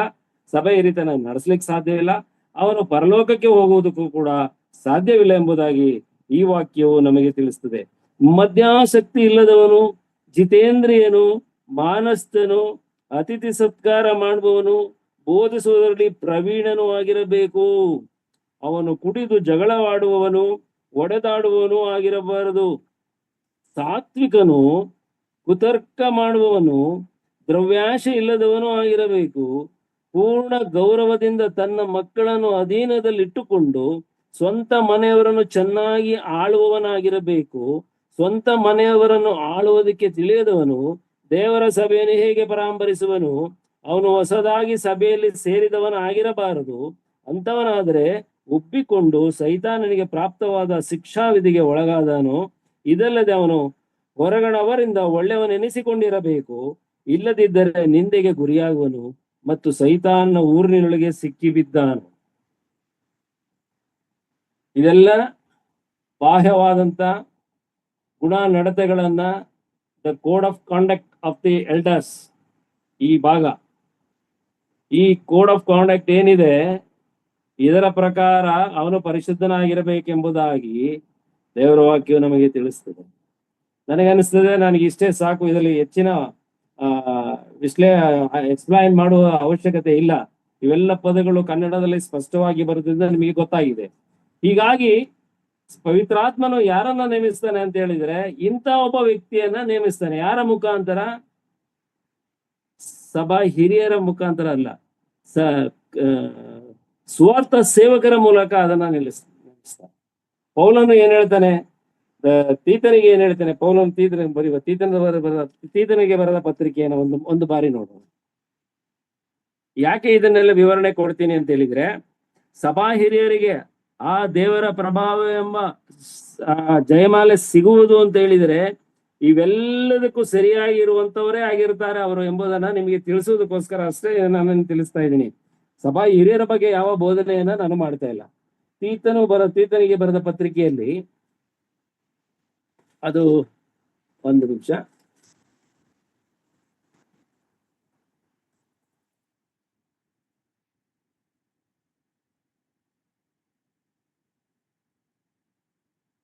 ತೀತನು ಬರೆದ ಪತ್ರಿಕೆ 1ನೇ ಅಧ್ಯಾಯ 5ನೇ ವಚನ. ನೀನು ಕ್ರೇತ ದ್ವೀಪದಲ್ಲಿ ಇನ್ನು ಕ್ರಮಕ್ಕೆ ಬಾರದಿರುವ ಕಾರ್ಯಗಳನ್ನು ಕ್ರಮಪಡಿಸಿ ಪಟ್ಟಣಗಳಲ್ಲಿಯೂ ಸಭೆ ಹಿರಿಯರನ್ನು ನೇಮಿಸಬೇಕೆಂದು ನಾನು ನಿನಗೆ ಅಪ್ಪಣೆ ಕೊಟ್ಟು ನಿನ್ನನ್ನು ಅಲ್ಲೇ ಬಿಟ್ಟು ಬಂದೆನಲ್ಲ. ತೀತನಿಗೆ ಪೌಲನು ಹೇಳ್ತಾ ಇದ್ದಾನೆ. ಅದು ದೇವರ ಆತ್ಮನಿಂದ ಬಂದಂತ ವಿಷಯವನ್ನೇ ತೀತನಿಗೆ ತಿಳಿಸ್ತಾ ಇದ್ದಾನೆ. ಪಟ್ಟಣಗಳಲ್ಲಿ ಸಭಾ ಹಿರಿಯರನ್ನು ನೇಮಿಸಬೇಕು. ಸಭಾ ಹಿರಿಯರು ಅಂತ ಹೇಳೋ ಒಬ್ಬನೇ ಅಲ್ಲ, ಇಬ್ಬರಿಗಿಂತ ಹೆಚ್ಚಿನ ಜನರು ಇರ್ತಾರೆ. ಸಭಾ ಹಿರಿಯರು ಇಬ್ಬರಿಗಿಂತ ಹೆಚ್ಚು ಜನರು ಇರ್ತಾರೆ. ಪಟ್ಟಣಗಳಲ್ಲಿ ಎನ್ನುವಾಗ ಆ ಸಭಾ ವಿಶ್ವಾಸಿಗಳಿಗೆ ಅನುಕೂಲವಾಗಿರುವಂತ ಒಂದೊಂದು ಸ್ಥಳಗಳನ್ನ ಆಯ್ಕೆ ಮಾಡಿ ಅಲ್ಲಿ ಸಭೆಗಳನ್ನ ಕಟ್ಟಬೇಕು. ಆ ಸಭೆಗಳಿಗೆ ಸಭಾ ಹಿರಿಯರನ್ನ ನೇಮಿಸಬೇಕು. ಅಂದ್ರೆ ಎರಡಕ್ಕಿಂತಲೂ ಹೆಚ್ಚು ಜನರು, ಇಬ್ಬರಿಗಿಂತಲೂ ಹೆಚ್ಚು ಜನರನ್ನ ನೇಮಿಸಬೇಕು. ಮತ್ತು ಇನ್ನೊಂದು ವಿಷಯ ಏನಂತ ಹೇಳಿದ್ರೆ, ಆಯಾಯ ಸಭೆ, ಆ ಪಟ್ಟಣಗಳ ಹೆಸರೇ ಇರುವಂತ ಸಭೆಗಳಾಗಿರ್ತದೆ, ಅದನ್ನೇ ಸ್ಥಳೀಯ ಸಭೆಗಳು ಎಂಬುದಾಗಿ ಕರೆಯಲ್ಪಡುತ್ತದೆ. ಈ ಯೋಜನೆ, ಈ ಒಂದು ವ್ಯವಸ್ಥೆ ಸಭೆಗಳು ಇದ್ದದ್ದೇ ಆದರೆ ಅದು ಕ್ರಿಸ್ತನ ಸಭೆಯಾಗಿ ಗುರುತಿಸಲ್ಪಡುತ್ತದೆ ದೇವರ ವಾಕ್ಯದ ಪ್ರಕಾರ. ಈಗ ನಾವು ಇನ್ನೊಂದು ಸ್ವಲ್ಪ ಮುಂದೆ ಹೋಗೋಣ. ಈಗ ಸಭಾ ಹಿರಿಯರ ಯೋಗ್ಯತೆಗಳ ಬಗ್ಗೆ ನಾವು ಆಯ್ತು, ಸಭಾ ಹಿರಿಯರ ಲಕ್ಷಣವನ್ನು ಕೂಡ ಇದೇ ವಾಕ್ಯದಲ್ಲಿ ನಾವು ನೋಡಿ ಆಯ್ತು. ಈಗ ಅವರು ಸಭಾ ಹಿರಿಯರಿಗೆ ಆ ದೇವರ ಪ್ರಭಾವ ಎಂಬ ಜಯಮಾಲೆ ಸಿಗ್ಬೇಕಾದ್ರೆ ಈಗ ಹಲವಾರು ವಿಷಯಗಳು ನಿಮಗೆ ಗಮನಕ್ಕೆ ಬಂತು. ಅವರು ಸುಮ್ಮನೆ ತಗೊಳ್ಲಿಕ್ಕಾಗಲ್ಲ. ಒಂದು ಮಾತು ಹೇಳ್ತೇನೆ, ಸಭಾ ಹಿರಿಯರ ಮಂಚ ಇದೆಯಲ್ಲ, ರಾತ್ರಿ ಮಲಗ್ತಾರಲ್ಲ ಆ ಹಾಸಿಗೆ, ಅದು ಮುಳ್ಳಿನ ಹಾಸಿಗೆ. ಅವ್ರಿಗೆ ಯಾವಾಗಲೂ ನಿದ್ರೆ ಬರಲಿಕ್ಕೆ ಖಂಡಿತ ಸಾಧ್ಯ ಇಲ್ಲ. ಸುಖವಾದ ನಿದ್ರೆ ಮಾಡ್ಲಿಕ್ಕಾಗಲ್ಲ ಅವ್ರಿಗೆ. ಹಗಲೂ ರಾತ್ರಿ ಪವಿತ್ರಾತ್ಮನವರಿಗೆ ಕಾರ್ಯವನ್ನ ನೇಮಿಸ್ತಲೇ ಇರ್ತಾನೆ, ಮಾತಾಡ್ತಾ ಇರ್ತಾನೆ. ಅವರ ಸಭೆ ವಿಚಾರದಲ್ಲಿ, ಸಭೆ ಒಂದೊಂದು ಕುಟುಂಬದ ವಿಚಾರದಲ್ಲಿ, ಸಭೆ ಯವನಸ್ಥರ ವಿಚಾರದಲ್ಲಿ ಅವರು ಒಂದೊಂದು ವಿಷಯವನ್ನು ಪವಿತ್ರಾತ್ಮನವರ ಜೊತೆಯಲ್ಲಿ ಮಾತಿಲ್ಲದ ಶಬ್ದದಲ್ಲಿ ಅವ್ರ ಜೊತೆ ಮಾತಾಡ್ತಾ ಇರ್ತಾನೆ. ಮತ್ತೆ ಅವರಿಗೆ ಬಹಳ ಹಿಂಸೆ, ದುಃಖ, ಸಂಕಟ, ಅವಮಾನ, ನಿಂದೆ, ಅಪವಾದಗಳು, ಆಪಾದನೆಗಳು ಎಲ್ಲವೂ ಬರ್ತದೆ. ಯಾಕೆ ಅಂತ ಹೇಳಿದ್ರೆ, ಸತ್ಯವಾಕ್ಯದ ಪ್ರಕಾರ ಸಭೆಯನ್ನ ನಡೆಸುವಾಗ ಅವರಿಗೆ ಎದುರಾಗುವಂತ ಸಮಸ್ಯೆಗಳು ಇವು. ಈ ಸಮಸ್ಯೆಗಳಲ್ಲಿ ಅವರು ನಗುತ್ತಾ ಪ್ರೀತಿಯಿಂದ ಪ್ರತಿಯೊಬ್ಬರನ್ನು ತಮ್ಮ ವ್ಯಾಪ್ತಿಯಲ್ಲಿ ಇಟ್ಟುಕೊಂಡು ಯಾವುದೇ ಕಾರಣಕ್ಕೂ ಸ್ವಸ್ಥ ಬೋಧನೆಯಿಂದ ಹೊರಗೆ ಹೋಗದ ರೀತಿಯಲ್ಲಿ ಸಂಪೂರ್ಣವಾದಂತ ಜವಾಬ್ದಾರಿಯನ್ನ ಅವರು ತೆಗೆದುಕೊಂಡಿರ್ತಾರೆ. ಆ ಜವಾಬ್ದಾರಿಯನ್ನ ಪವಿತ್ರಾತ್ಮನವರಿಗೆ ವಹಿಸಿ ಅವರಲ್ಲಿದ್ದು ಅವರಿಗೆ ಸಹಾಯ ಮಾಡ್ತಾ ಇರ್ತಾನೆ. ಅದು ಸಭಾ ಹಿರಿಯರು. ಅಂದ್ರೆ ಸಭಾ ಹಿರಿಯರು ಅಲ್ಲ ಅಂತ ಹೇಳ್ತಾ ಇಲ್ಲ. ನಾನೇ ಒಂದು ಮಾತು ಹೇಳ್ತೇನೆ, ಪ್ರೀತಿಯ ನನ್ನ ಸಹೋದರ ಸಹೋದರಿ, ಈ ದಿವಸ ಯಾರ್ಯಾರು ಸಭೆ ಹಿರಿಯರು ಇದ್ದಾರೋ ಅವರೆಲ್ಲರೂ ಕೂಡ ಈ ಜವಾಬ್ದಾರಿಯಲ್ಲೇ ಇದ್ದಾರೆ. ಅವರನ್ನ ಇವರು ಹೊರತುಪಡಿಸಬಹುದು. ನೀವು ಫಿಲ್ಟರ್ ಮಾಡಕ್ ಹೋಗ್ಬೇಡಿ ಯಾರುವೆ. ದಯವಿಟ್ಟು ಸಭಾ ಹಿರಿಯರಲ್ಲಿ ಅವರ ಹಲವು ಹೊರಾಂಗಣ ವಿಚಾರಗಳನ್ನ ತೆಗೆದುಕೊಂಡು ಅವರನ್ನಲ್ಲಿ ಶೋಧಿಸಕ್ ಹೋಗ್ಬೇಡಿ. ಇವರು ವೆರಿ ಗುಡ್ ಎಲ್ಡರ್, ಇವರು ಸ್ವಲ್ಪ ಬ್ಯಾಡ್ ಎಲ್ಡರ್, ಇವರು ಒಂದ್ ಸ್ವಲ್ಪ ಮಿಡ್ಲ್ ಕ್ಯಾರೆಕ್ಟರ್ ಎಲ್ಡರ್, ಅದೆಲ್ಲ ಮಾಡಕ್ ಹೋಗ್ಬೇಡಿ. ಆ ಅಧಿಕಾರ ನಮಗಿಲ್ಲ ರೀ, ನನಗೂ ಇಲ್ಲ. ಆ ವಿಚಾರವನ್ನ ಎಕ್ಸ್ಪ್ಲೈನ್ ಮಾಡುವಂತ ಅಧಿಕಾರ ನನಗೂ ಕೂಡ ಇಲ್ಲ, ನಿಮ್ಗೂ ಇಲ್ಲ. ಅದು ಇರುವುದು ಕೇವಲ ಪವಿತ್ರಾತ್ಮನಿಗೆ ಮಾತ್ರ, ಕರ್ತನಾದ ಯೇಸು ಕ್ರಿಸ್ತನಿಗೆ ಮಾತ್ರ. ಹಾಗಾಗಿ ಅವರ ಮಹತ್ತರವಾದ ಕೆಲಸಗಳನ್ನ, ಒಂದು 4-5 ಕೆಲಸಗಳನ್ನ ನಾನು ಹೇಳಿ ನಾನು ಇವತ್ತಿನ ಪ್ರಸ್ತಾಪವನ್ನ ಮುಕ್ತಾಯ ಮಾಡ್ತೇನೆ. ಮತ್ತೆ ನಾಳೆಯಿಂದ ನಾನು ಸಭಾ ಹಿರಿಯರ ವಿಚಾರಕ್ಕೆ ಬರುವುದಿಲ್ಲ. ಬೇರೆ ವಿಚಾರವನ್ನ ನೆಕ್ಸ್ಟ್ ನನಗೆ ಅವಕಾಶ ಸಿಕ್ಕಾಗ ಮಾತಾಡ್ಲಿಕ್ಕೆ ಹೊರಡ್ತೇನೆ. ಈ ವ್ಯತ್ಯಾಸದಲ್ಲಿ ಮೊದಲನೇದಾಗಿ ಅವ್ರಿಗಿರ್ತಕ್ಕಂತ ದೊಡ್ಡ ಜವಾಬ್ದಾರಿ, ದಯಮಾಡಿ ನನ್ನೊಂದಿಗೆ ಇಬ್ಬಿರದವರಿಗೆ ಬರೆದ ಪತ್ರಿಕೆ 13ನೇ ಅಧ್ಯಾಯ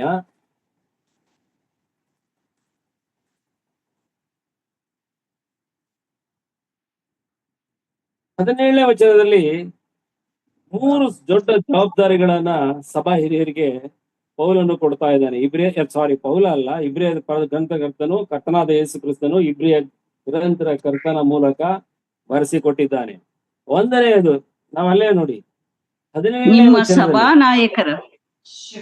ಸಭಾನಾಯಕರ ಮಾತನ್ನು ಕೇಳಿರಿ, ಅವರಿಗೆ ಅಧೀನರಾಗಿರ್ರಿ. ಅವರು ಲೆಕ್ಕ ಬೇಕಾದವರಾಗಿ ನಿಮ್ಮ ಆತ್ಮಗಳನ್ನು ಕಾಯುವವರಾಗಿದ್ದಾರೆ. ಅವರು ವ್ಯಸನ ಪಡದೆ ಸಂತೋಷದಿಂದ ಇದನ್ನು ಮಾಡುವಂತೆ ನೋಡಿರಿ. ಅವರು ವ್ಯಸನದಿಂದಿರುವುದು ನಿಮಗೆ ಪ್ರಯೋಜನಕರವಾದದ್ದಲ್ಲ. ಕೇವಲ ಒಂದೇ ವಚನದಲ್ಲಿ ಇಬ್ರಿಯದವರಿಗೆ ಬರೆದ ಪತ್ರಿಕೆ 13ನೇ ಅಧ್ಯಾಯದ 17ನೇ ವಚನದಲ್ಲಿ 3ರಿಂದ 4 ದೊಡ್ಡ ಜವಾಬ್ದಾರಿ ಅವರ ತಲೆಯ ಮೇಲೆ ಕರ್ತನು ಇಟ್ಟಿದ್ದಾನೆ. ಇವತ್ತು ಮೊದಲನೇ ಜವಾಬ್ದಾರಿ ಏನೈತೆ, ಅವರು ಆತ್ಮಗಳ ಲೆಕ್ಕವನ್ನ ಕೊಡಬೇಕು. ಬನ್ನೂರು ಸಭೆಯ ಹಿರಿಯರು ಬನ್ನೂರು ಸಭೆಯ ಒಂದೊಂದು ಆತ್ಮದ ಲೆಕ್ಕ ಕೊಡಬೇಕು. ಮಳವಳ್ಳಿ ಸಭೆಯವರು ಮಳವಳ್ಳಿ ಸಭೆಯ ಆತ್ಮಗಳ ಲೆಕ್ಕ ಕೊಡಬೇಕು. ಬ್ಯಾಂಗ್ಳೂರ್ನಲ್ಲಿರ್ತಕ್ಕವರು, ಶಿವಮೊಗ್ಗದಲ್ಲಿ ಇರ್ತಕ್ಕಂಥವರು, ಬಳ್ಳಾರಿಯಲ್ಲಿ ಇರ್ತಕ್ಕಂಥವರು, ಕೊಳ್ಳೇಗಾಲ, ಕಾಮಗಿರಿ ಎಲ್ಲಾರು ಇರಲಿ. ಅವರು ಯಾವ ಸಭೆ ಪಟ್ಟಣಗಳಲ್ಲಿ ಅಂತ ಆಯ್ತಲ್ಲ, ಅದಕ್ಕೆ ಅನುಮತಿ ಸಿಕ್ಕಿದೆ. ಹಂಗಾಗಿ ಸ್ಥಳೀಯ ಸಭೆಯಲ್ಲಿ ಇರ್ತಕ್ಕಂಥ ಪ್ರತಿಯೊಬ್ಬ ಹಿರಿಯರು ಅಂತ ಹೇಳಿದ ಮೇಲೆ ನೀವು ಮತ್ತೆ ಎರಡು ಮಾತಿಲ್ಲ. ಈ was selected by the Holy Spirit, that's all. ಈ ಹಿರಿಯ ಹೋಲಿ ಸ್ಪಿರಿಟ್ ಸೆಲೆಕ್ಟ್ ಆಗಿಲ್ಲ. ಅವನು ಯಾವ್ದೋ ರೆಕಮೆಂಡೇಶನ್ ಬಂದವನಂತ ಮಾತ್ರ ಹೇಳಿ ಶಾಪಕ್ಕೆ ಗುರಿ ಆಗುವುದು ಬೇಡ. ನಾವ್ಯಾರು ಅದನ್ನ ನಾವು ಎಚ್ಚರ ವಹಿಸೋಣ. ಹಿರಿಯ ಪದವಿಗೆ ಅವರು ಬಂದಿದ್ದಾರೆ ಅಂದ್ರೆ ಅದು ಪವಿತ್ರಾತ್ಮನ ಕೆಲಸವೇ. ನೀವು ಇನ್ನೂ ಹಿರಿಯರಾಗಿಲ್ಲ ಅಂತ ಹೇಳಿದ್ರೆ ಅದು ಕರ್ತನ ಚಿತ್ತ ಇಲ್ಲ ಎಂಬುದಾಗಿ ತಿಳ್ಕೊಳ್ಬೇಕು. ಯಾಕೆ ಅಂತ ಹೇಳಿದ್ರೆ ನೋಡಿ, ಅವರು ಇರತಕ್ಕಂಥ ದೊಡ್ಡ ಜವಾಬ್ದಾರಿ ಪ್ರತಿಯೊಬ್ಬ ಲೆಕ್ಕ, ಪ್ರತಿಯೊಬ್ಬ ಆತ್ಮಗಳು ಅಂತ ಹೇಳುವಾಗ ವಿಶ್ವಾಸಿ ಒಬ್ಬನ ವಿಶ್ವಾಸಿ ಮನೆಯಲ್ಲಿರ್ತಕ್ಕಂಥ ನಂಬಿದವರ, ನಂಬದೇ ಇರ್ತಕ್ಕಂಥವರ ಮತ್ತು ಚಿಕ್ಕ ಮಕ್ಕಳ, ಮುಂದೆ ಯಾವ್ದಾರು ಮಕ್ಕಳು ಆ ವಿಶ್ವಾಸಿ ಮನೇಲಿ ಹುಡ್ತಾರೆ ಅಂತೇಳಿ ಅವರ ಆತ್ಮಗಳ ಲೆಕ್ಕವನ್ನು ಕೂಡ ಒಪ್ಪಿಸುವವರಾಗಿದ್ದಾರೆ. ಏನ್ ಲೆಕ್ಕ ಒಪ್ಪಿಸ್ತಾರೆ ಅವ್ರು ಗೊತ್ತಾ? ನಮ್ಮ ಸಭೆಯಲ್ಲಿ 530 ಜನ ಇವತ್ತು ಮೆಂಬರ್ಸ್ ಇದ್ದಾರೆ. ಅದರಲ್ಲಿ 270 ಜನ ಯವನಸ್ಥರು, 37 ಜನ ಮಕ್ಕಳು. ಅದೆಲ್ಲ ಲೆಕ್ಕ, ದಟ್ ಇಸ್ ಸೆನ್ಸಸ್. ಈ ಲೆಕ್ಕದ ಪ್ರಕಾರ ಹಂಗಲ್ಲ.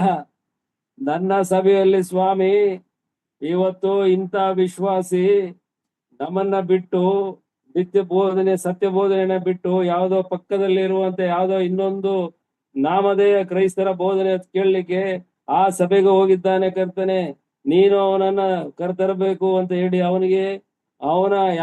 ಅವನ ಕಂಡೀಷನ್ ಆಗಿ ನೇರವಾಗಿ ಅವನನ್ನು ಗದರಿಸಿ ಎಚ್ಚರಿಸುವಂತ ಒಂದು ಜವಾಬ್ದಾರಿ ಅವರಿಗೆ ಕೊಟ್ಟಿದ್ದಾನೆ. ಅದು ಲೆಕ್ಕ ಕೊಡುವಂತ ಒಪ್ಪಿಗೆ. ಅದು ಲೆಕ್ಕ ಒಪ್ಪಿಸುವಂದ್ರೆ ಅದು ಲೆಕ್ಕ. ಅವನು ಹೋದ್ನ ಹೋಲಿ ಬಿಡು ಅನ್ನೋದಲ್ಲ. ಅವನ ಬಗ್ಗೆಯೂ ಕೂಡ ಅನುತಾಪ ಇರಬೇಕಾಗ್ತದೆ. ಹಿರಿಯರು ಆ ಅನುತಾಪ ಅವರಲ್ಲಿ ಇರ್ತದೆ. ಅವರು ಪ್ರತಿಯೊಂದು ವಿಷಯವನ್ನು ಪ್ರಾರ್ಥನೆಯಲ್ಲಿ ಅವರು ಕರ್ತನಿಗೆ ಲೆಕ್ಕ ಕೊಡ್ತಾರೆ. Every minutes, every second, every hour, every day ಅವರು ಲೆಕ್ಕ ಕೊಡ್ತಾರೆ ಪ್ರತಿಯೊಂದನು. ಹಾಗಾಗಿ ಹಿರಿಯರ ಬಗ್ಗೆ ತಾತ್ಸಾರ ಏನಾರು ನಮ್ಮ ಮನಸ್ಸಿನಲ್ಲಿ ಇದ್ದರೆ ನಾವು ಇವತ್ತು ಬಿಟ್ಟು ಬಿಡೋಣ. ಎರಡನೇದು ಅದೇ ವಚನದಲ್ಲಿದೆ, ನಾವು ಸಭಾ ನಾಯಕರ ಮಾತನ್ನು ಕೇಳಬೇಕು. ಕೇಳೋದಿಲ್ಲ ರೀ ಇವತ್ತು. ಸಭಾ ನಾಯಕರ ಮಾತನ್ನ ಯಾರು ಕೇಳುವುದಿಲ್ಲ. ಯಾಕಂತ ಹೇಳಿದ್ರೆ ಸಭಾ ನಾಯಕರಿಗೆ ಯಾವ್ದೋ ಒಂದು ನಮ್ಮ ಸರ್ಕಾರಿ ನೌಕರರ ಅಧಿಕಾರಿಗಳಿಗೆ ಇರ್ತಲ್ಲ, ಅಂತ ಅಧಿಕಾರಿಗಳು ಇಲ್ಲ. ಶಿಕ್ಷಿಸುವಂತ ಅಧಿಕಾರ ಅವರಿಗೆ ಪಾಪ ಇಲ್ಲ. ಅವರು ಪ್ರೀತಿಯಿಂದನೇ ಮಾಡಬೇಕು. ಯೇಸುಸ್ವಾಮಿ ಅವರು ಕಾಲು ತೊಳೆದು ಬಿಟ್ಟು ಅದನ್ನ ತೋರಿಸಿದ್ದಾರೆ. ಅದರಿಂದ ಅವರ ಮಾತನ್ನ ಕೇಳ್ಬೇಕಾದ್ರೆ ಬಹಳ ಅಸಡ್ಡೆ ಇದೆ ನಮಗೆಲ್ಲ. ಹೇಗೆ ಅಂದ್ರೆ, ನಾನು ಒಂದು ಉದಾಹರಣೆಯನ್ನ ಕೊಡ್ತೇನೆ. ಸಭಾಕಾಲದ ಕ್ರೈಸ್ತರಿಗೆ ಈ ಲೋಕದಲ್ಲಿ ಯಾವ ಹಬ್ಬಗಳು ಇಲ್ಲ, ಆದ್ರೂ ಕೂಡ ಎಲ್ಲಾ ಸಭೆಗಳಲ್ಲಿ ಹಬ್ಬ ಆಚರಿಸಲ್ಪಡ್ತದೆ. ಇಂಥದ್ದೇ ಅಂತಲ್ಲ, ಎಲ್ಲಾ ಹಬ್ಬವೂ ಆಚರಿಸಲ್ಪಡ್ತದೆ. ಕುಟುಂಬಗಳಲ್ಲಿ ಎಲ್ಲಾ ಹಬ್ಬಗಳು ಆಚರಿಸಲ್ಪಡ್ತವೆ. ಹುಟ್ಟದ ಹಬ್ಬ, ಸತ್ತಿದ್ದ ಹಬ್ಬ, ಎಲ್ಲಾ ಹಬ್ಬನೂ ಆಚರಿಸಲ್ಪಡ್ತದೆ. ಇದೆಲ್ಲವನ್ನ ಸಭಾ ನಾಯಕರು ಬಹಳ ಮನಸ್ಸು ನೊಂದು ದೇವರಿಗೆ ಒಪ್ಪಿಸ್ತಾ ಇರ್ತಾರೆ, ಕರ್ತನಿಗೆ ತಿಳಿಸ್ತಾ ಇರ್ತಾರೆ. ದೇವರೇ, ಅವರು ಇನ್ನು ಈ ಲೋಕದ ಆಸೆ ಆಮಿಷಗಳಲ್ಲೇ ಇದ್ದಾರೆ. ಇಂತಿಂತವ್ರು ಅವ್ರ ಬುದ್ಧಿ ಹೇಳಲಿಕ್ಕೆ ಆಗ್ತಾ ಇಲ್ಲ. ಹೇಳಿದ್ರೆ ಅವರು ಭಾಷಾನಿನ ಓರಿಗಳಂತೆ ಬಿದ್ದು ಬಿಡ್ತಾರೆ. ಅವ್ರಿಗೆ ಏನಾದ್ರು ನೀವು ಹೇಳಿ, ಬುದ್ಧಿವಾದ ಹೇಳಿ, ಭಾಷಾನಿನ ಓರಿಗಳು ಅಂತ ಹೇಳುವಾಗ ಯಾರಿಗೂ ಗೊತ್ತಾ? ಸೈತಾನನು ಮತ್ತು ಸೈತಾನನ ದೂತರು ಆ ರೀತಿ ಬೆಳಿತಾರೆ ಸಭೆಗಳಲ್ಲಿ. ಇವತ್ತು ಸಭೆ ಹಿರಿಯರಿಗೆ ಅದು ತಪ್ಪು. ಸಭಾ ಮಾತು, ಹಿರಿಯರ ಮಾತನ್ನ ನೀವು ಕೇಳಬೇಕು, ಇಲ್ಲದೆ ಹೋದ್ರೆ ಏನಂತೆ, ದೇರ್ ಇಸ್ ನೋ ಸಾಲ್ವೇಶನ್. ನಾವು ಸ್ವಾಮಿ ನಂಬಿದೀನಿ, ರೊಟ್ಟಿ ಮುರಿತೀನಿ, ನಾನು ಪರಲೋಕಕ್ಕೆ ಹೋಗ್ತೀನಿ ಅನ್ನೋದನ್ನ ದಯವಿಟ್ಟು ಇವತ್ತೇ ಮರ್ತು ಬಿಡ್ಬೇಕು. ನಾವು ವಾಕ್ಯಕ್ಕೆ ತಕ್ಕ ಹಾಗೆ ಪರಿಶುದ್ಧವಾದ ಜೀವಿತವನ್ನ ನಾವು ಮಾಡಬೇಕು. ತಪ್ಪು ಮಾಡುವಂತ ಸಂದರ್ಭಗಳು ಬಂದಾಗ ದೇವರಿಗೆ ನಾವು ಮೊರೆ ಹೋಗಬೇಕು, ಆತನಿಗೆ ತಿಳಿಸ್ಕೊಳ್ಬೇಕು ನಮ್ಮ ವೀಕ್ನೆಸ್, ನಮ್ಮ ಬಲಹೀನತೆನ ಆತನ ತಿಳಿಸ್ಬೇಕು. ಆತನು ಕೈ ಹಿಡ್ತಾನೆ, ಆತನೇ ನಮ್ಮನ್ನ ಒಂದು ರೀತಿಯಲ್ಲಿ, ಅದು ನಮ್ಗೆ ಅದ್ಭುತವಾದ ರೀತಿಯಲ್ಲಿ ನಡೆಸ್ತಾನೆ. ಅದು ಅನುಭವ ನಮಗೆ ಆಗ್ತದೆ. ಹಾಗಾಗಿ ನಾವು ಸಭಾ ನಾಯಕರ ಮಾತನ್ನ ಮಸ್ಟ್ ಅಂಡ್ ಶುಡ್ ಕೇಳ್ಬೇಕು. ಅವ್ರ ಮೇಲೆ ಆಪಾದನೆ ಮಾಡೋದಕ್ಕೆ ಅಧಿಕಾರ ನಮಗೆ ಇಲ್ಲ. ಸಪೋಸ್ ನಮ್ಮ ಸಭಾ ಹಿರಿಯರಲ್ಲಿ ಏನಾದ್ರು ಒಂದು ನ್ಯೂನತೆ ಇದ್ರೆ, ನಿನಗೆ ಇಂಟ್ರೆಸ್ಟ್ ಇದ್ರೆ ಅವ್ರನ್ನ ಪರ್ಸನಲ್ ಆಗಿ ಹೋಗಿ ನಿಮ್ಗೆ ಈ ತರ ಇದೆ ತಿದ್ಕೊಳ್ಳಿ ಅಂತ ಹೇಳಿ. ಆದ್ರೆ ಸಾರ್ವಜನಿಕವಾಗಿ ಏನನ್ನು ಹೇಳಲಿಕ್ಕೆ ಅಧಿಕಾರ ಕರ್ತನ ಕೊಟ್ಟಿಲ್ಲ. ಯಾಕಂತ ಹೇಳಿದ್ರೆ ಲೆಕ್ಕ ಒಪ್ಪಿಸ್ಬೇಕಾದವರು ಅವರು, ನಾವು ಅವ್ರ ಮಾತನ್ನ ಮಾತ್ರ ಕೇಳ್ಬೇಕೆಂಬುದಾಗಿ ಇಬ್ರಿಯದವರಿಗೆ ಬರೆದ ಪತ್ರಿಕೆ 13:17 ತಿಳಿಸ್ತದೆ. ಆಮೇಲೆ ಇನ್ನೊಂದು ದೊಡ್ಡ ಜವಾಬ್ದಾರಿ ಏನಿದೆ, ಸಭಾ ಹಿರಿಯರು ನಮ್ಮ ಆತ್ಮಗಳನ್ನು ಕಾಯ್ತಾರಂತೆ. ಅದೇ ವಚನದಲ್ಲಿ ಇದೆ, ಸಭಾ ಹಿರಿಯರು ನಮ್ಮ ಆತ್ಮಗಳನ್ನ ಕಾಯ್ತಾರಂತೆ. ಸೆಕ್ಯೂರಿಟಿ, ಅವರೊಂದು ಸೈನ್ಯ, ಅವರ 3 ಜನ 2 5 ಜನ ಇರ್ತಾರಲ್ಲ, ಅವರು ಒಂದು ಮಿಲಿಟರಿ ಗ್ಯಾಂಗ್. ಅವರು ನಮ್ಮ ಸಭೆಗೆ ನಮ್ಮನ್ನ ಕಾಯ್ತಾರಂತವ್ರು. ಏನಕ್ಕೆ ಕಾಯ್ತಾರೆ, ಯಾಕೆ ಕಾಯ್ತಾರೆ ಗೊತ್ತಾ? ಅದನ್ನ ವಿವರಣೆ ಮಾಡ್ಲಿಕ್ಕೆ ಹೊರಟ್ರೆ ದಯವಿಟ್ಟು ನಾವು ಇನ್ನೂ ಬಹಳ ಹೊತ್ತಾಗ್ಬಿಡುತ್ತೆ, ನಾನು ನಿಲ್ಸಕ್ ಆಗಲ್ಲ, ಹೇಳ್ತಾನೆ ಇರ್ಬೇಕಾಗ್ತದೆ. ಅಷ್ಟು ಕಾಯುವಿಕೆ ಇದೆ, ಅಷ್ಟು ಸೆಕ್ಯೂರಿಟಿನ ಇವತ್ತು ಸಭೆಗಳಿಗೆ ಕೊಡ್ಬೇಕು. ಯಾಕಂತ ಹೇಳಿದರೆ, ಸುಳ್ಳು ಬೋಧಕರು ದೇವರ ವಾಕ್ಯದ ಪ್ರಕಾರ ಹಿಂಭಾಗಲಿಂದ ಸಭೆ ವಿಶ್ವಾಸಿಗಳ ಮನೆಗಳಿಗೆ ಹೋಗಿ ಈ ದಿವಸ ಪವಿತ್ರಾತ್ಮನ ವಿಚಾರದಲ್ಲಿ, ಯೆಹೋವನ ವಿಚಾರದಲ್ಲಿ, ದಿನಗಳ ವಿಚಾರದಲ್ಲಿ ಅನೇಕ ತಪ್ಪು ಬೋಧನೆಗಳನ್ನ ಸಭೆಯವರಿಗೆ ಕೊಟ್ಟು ಇವತ್ತು ಬಲಹೀನ ಪರಿಸ್ಥಿತಿಗೆ ಅವ್ರನ್ನ ಎಳೆದು ಬಿಟ್ಟಿದ್ದಾರೆ. ಅಂತವರು ಆ ರೀತಿ ಹೋಗಿ ಹಳ್ಳಕ್ಕೆ ಬೀಳಬಾರ್ದೆಂಬ ಆ ಒಂದು ರೀತಿ, ಆ ಒಂದು ಕಷ್ಟದಿಂದ ಅವ್ರನ್ನ ಪಾಪದಿಂದ ಅವ್ರನ್ನ ಕಾಯೋದಕ್ಕೂ ಒಳಗಾಗದ ಹಾಗೆ ಕಾಯುವಂತ ಕರ್ತವ್ಯ ಅವರಿಗೆ ದೇವರು ಕೊಟ್ಟಿದ್ದಾರಂತೆ. ಆಮೇಲೆ ಮತ್ತೊಂದು ದೊಡ್ಡ ಜವಾಬ್ದಾರಿ ಕರ್ತನೊಂದಿಗೆ ಅವರು ಮಾಡ್ತಾರಂತೆ. ಎಫೆಸದವರಿಗೆ ಬರೆದ ಪತ್ರಿಕೆ 5ನೇ ಅಧ್ಯಾಯ 27ನೇ ವಚನವನ್ನ ದಯಮಾಡಿ ನನ್ನೊಂದಿಗೆ ತೆಗಿರಿ. 5ನೇ ಅಧ್ಯಾಯ, ಎಫೆಸದವರಿಗೆ ಬರೆದ ಪತ್ರಿಕೆ 5ನೇ ಅಧ್ಯಾಯ 27ನೇ ವಚನ. ಸಿಕ್ಕಿದವರು ಓದಿದ್ರೆ ನಂಗೆ ತುಂಬಾ ಸಂತೋಷ. ಅದನ್ನು ಕಳಂಕ, ಸುಕ್ಕು ಮುಂತಾದೊಂದು ಇಲ್ಲದ ಕನ್ನಿಕೆಯೋ ಎಂಬಂತೆ ಪರಿಶುದ್ಧವೂ ನಿರ್ದೋಷವೂ ಮಹಿಮೆಯುಳ್ಳದೂ ಆಗಿರುವ ಸಭೆಯನ್ನಾಗಿ ತನ್ನೆದುರಿನಲ್ಲಿ ನಿಲ್ಲಿಸಿಕೊಳ್ಳಬೇಕೆಂದು ವಾಕ್ಯೋಪದೇಶ ಸಹಿತವಾದ ಜಲಸ್ನಾನವನ್ನು ಮಾಡಿಸಿ ಶುದ್ಧ ಮಾಡಿದನು. ಯಾರು? ನಮ್ಮ ಕುರುಬನು, ಮುಖ್ಯ ಕುರುಬನು, ಚೀಫ್ ಶೆಫರ್ಡ್. ಯಾರು? ನಮ್ಮ ಕರ್ತನಾದ ಯೇಸು ಕ್ರಿಸ್ತ, ನಮ್ಮ ಅಧ್ಯಕ್ಷನು. ಆ ಜವಾಬ್ದಾರಿ ಕರ್ತನ ಮಾಡ್ತಕ್ಕಂತ ಆ ಕೆಲಸ, ಆ ದೊಡ್ಡ ಜವಾಬ್ದಾರಿ ಹಿರಿಯರಿಗಿದೆ. ಇವತ್ತು ತನ್ನ ಸಭೆಯ ಒಂದೊಂದು ಆತ್ಮವನ್ನ ಏನಂತೆ, ಕಳಂಕ, ಸುಕ್ಕು ಮುಂತಾದದೊಂದು ಇಲ್ಲದೆ ಕನ್ನಿಕೆಯೋ ಎಂಬಂತೆ ಅಂತ ಹೇಳಿದ್ರೆ, ನಮ್ಮ ಸಭೆಯಲ್ಲಿರ್ತಕ್ಕಂಥ ಪ್ರತಿಯೊಂದು ಆತ್ಮವನ್ನ ಆ ಕರ್ತನಾದ ಯೇಸು ಕ್ರಿಸ್ತನಿಗೆ ಮೊದಲಗಿತ್ತಿಯಾಗಿ ಪರಿಶುದ್ಧವಾದ ಕನ್ನಿಕೆಯೋ ಎಂಬಂತೆ ಆ ದೇವರ ಸಮಕ್ಷಮದಲ್ಲಿ ಯಾವ ದೋಷವೂ ಇಲ್ಲದೆ ಮತ್ತು ಉಳ್ಳದಾಗಿಯೂ ಮಹಿಮಾ ಶರೀರ ಉಳ್ಳವರಾಗಿ ಅಲ್ಲಿ ನಿಲ್ಲಿಸ್ತಕ್ಕಂತ ಆ ಮಹತ್ತರವಾದಂತ ದೊಡ್ಡ ಒಂದು ಕೆಲಸವನ್ನ ಸಭಾ ಹಿರಿಯರಿಗೆ ದೇವರು ಕೊಟ್ಟಿದ್ದಾನೆ. ಅದನ್ನ ಅವರು ಮಾಡ್ತಾ ಇದ್ದಾರೆ. ಅವರು ಇಲ್ಲಿ ಮಾಡುವವರು. ಕರ್ತನಾದ ಯೇಸು ಕ್ರಿಸ್ತನು ಅದೃಶ್ಯನಾಗಿ ಮಾಡತಕ್ಕಂತ ಎಲ್ಲಾ ಕಾರ್ಯಗಳನ್ನ ಸಭಾ ಹಿರಿಯರು ಕಣ್ಣಿಗೆ ಕಾಣುವ ರೀತಿಯಲ್ಲಿ ಆತನ ಎಲ್ಲಾ ನಿಯಮಗಳನ್ನ ಸಭೆಯಲ್ಲಿ ತಂದು ಎಚ್ಚರಿಸಿ ಕಾಪಾಡ್ತಾರಂತೆ. ಕೊನೆಯದಾಗಿ ಒಂದು ವಾಕ್ಯವನ್ನ ನಾನು ಓದಲು ಇಷ್ಟಪಡ್ತೇನೆ. ಈಗ ಸಮಯ 9:20 ಆಯ್ತು. ಇನ್ನೊಂದು 2-3 ನಿಮಿಷದಲ್ಲಿ ನಾನು ನಿಲ್ಲಿಸ್ತೇನೆ.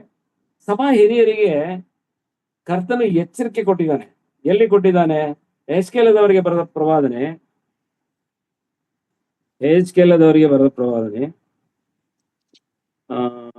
3ನೇ ಅಧ್ಯಾಯ 16-21. ಯಾರು ಸಿಕ್ಕಿದ್ರೆ ದಯಮಾಡಿ ಓದ್ರಿ.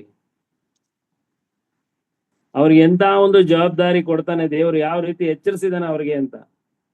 3ನೇದೇ 16-21 ಹೆಚ್ಕೇಲ 3ನೇ ಅಧ್ಯಾಯ 16-21 ಹೆಡ್ಲೈನ್ ಇಂದ ಓದು ಪಾಪ.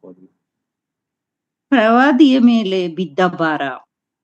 7 ದಿವಸಗಳಾದ ಮೇಲೆ ಪ್ರವಾದಿಯ ಮೇಲೆ ಬಿದ್ದ ಭಾರ. 7 ದಿವಸಗಳಾದ ಮೇಲೆ ಯೆಹೋವನು ಈ ಮಾತನ್ನು ನನಗೆ ದಯಪಾಲಿಸಿದನು. ನರಪುತ್ರನೇ, ನಾನು ನಿನ್ನನ್ನು ಇಸ್ರೇಲ್ ವಂಶದವರ ಮೇಲೆ ಕಾವಲುಗಾರನಾಗಿ ನೇಮಿಸಿದ್ದೇನೆ. ಹೀಗಿರಲು ನನ್ನ ಬಾಯಿಂದ ಹೊರಡುವ ಮಾತನ್ನು ಕೇಳಿ ನನ್ನ ಪರವಾಗಿ ಅವರನ್ನು ಎಚ್ಚರಿಸು.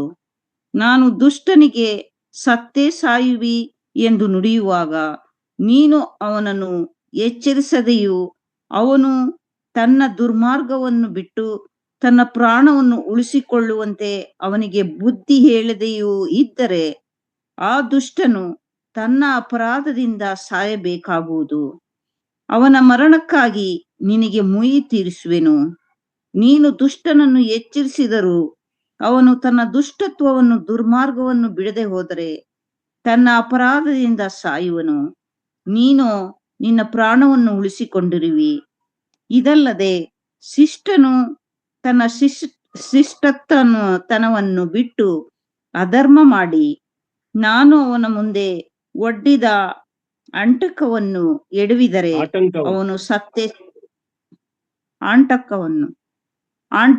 ಹಿಡಿದರೆ ಅವನು ಸತ್ತೇ ಸಾಯುವನು.